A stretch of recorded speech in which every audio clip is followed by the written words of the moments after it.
I sat on the edge of the guest bed and watched the doorknob vibrate. The pounding came in waves. First, my mother-in-law's fist, sharp, commanding, the same rhythm she used when she wanted something from the kitchen. Then my husband's, flatter, more frantic, the heel of his hand slapping against the wood like he was trying to put out a fire. "This is ridiculous," she called through the door. "We need to talk about this." He said nothing, just kept hitting. Last night, when she grabbed the remote from the arm of the chair and clicked the screen to black, he had said nothing then too. I remember the exact second. The lead actress had been standing in a kitchen, late afternoon light falling across her face. She was about to say something important. I never found out what. "We don't watch this trash here," my mother-in-law said. She placed the remote on top of the television, out of reach. I was 43 years old. My husband kept his eyes on his phone, scrolling. The light from the screen made his face look carved from something cold. I stood up, not quickly, not dramatically, just stood, walked to the bedroom, and pulled my old overnight bag from the top of the closet, the one I used before we got married, when I still visited friends on weekends. I packed a toothbrush, a charger, a book I'd been meaning to start for 6 months, a clean shirt. He was still in the living room when I walked past with the bag. He looked up, registered it, looked back down. She was washing a dish at the sink, her back to me, a small satisfied set to her shoulders. The guest room is at the top of the stairs. We don't use it. Her things live in here, old dress patterns, a sewing machine she never touches, boxes of Christmas decorations in July. The sheets smelled like lavender sachets. Too sweet. I didn't sleep.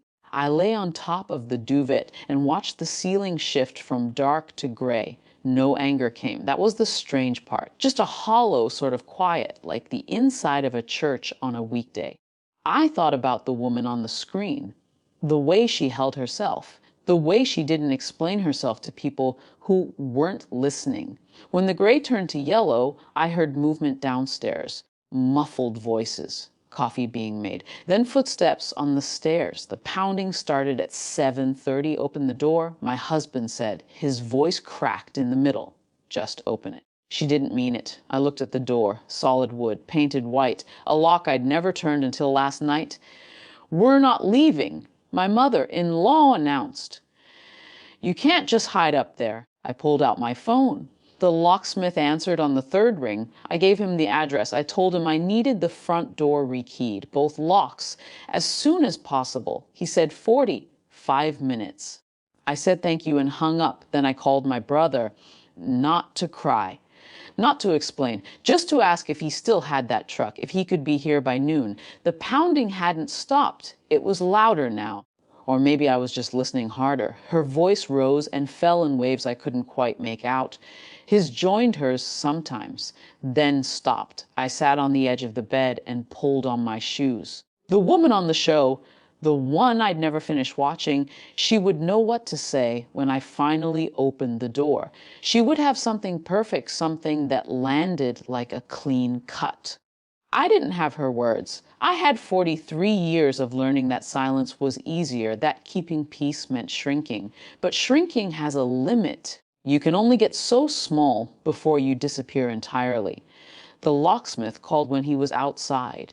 I heard his van pull up through the window, heard him knock on the front door, heard my mother-in-law answer, heard her confusion turn to something sharper. "What do you mean you're changing the locks? Who called you?"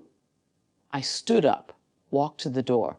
My hand rested on the lock. The pounding had stopped. In the sudden quiet, I could hear them both talking at once downstairs, their voices tangled and useless. The locksmith's voice cut through, calm, professional, asking for payment. I turned the lock. The door opened. The hallway was empty, just the sound of them below and the gray morning light through the window at the end of the hall, and my bag sitting on the bed behind me, packed and ready. I walked toward the stairs.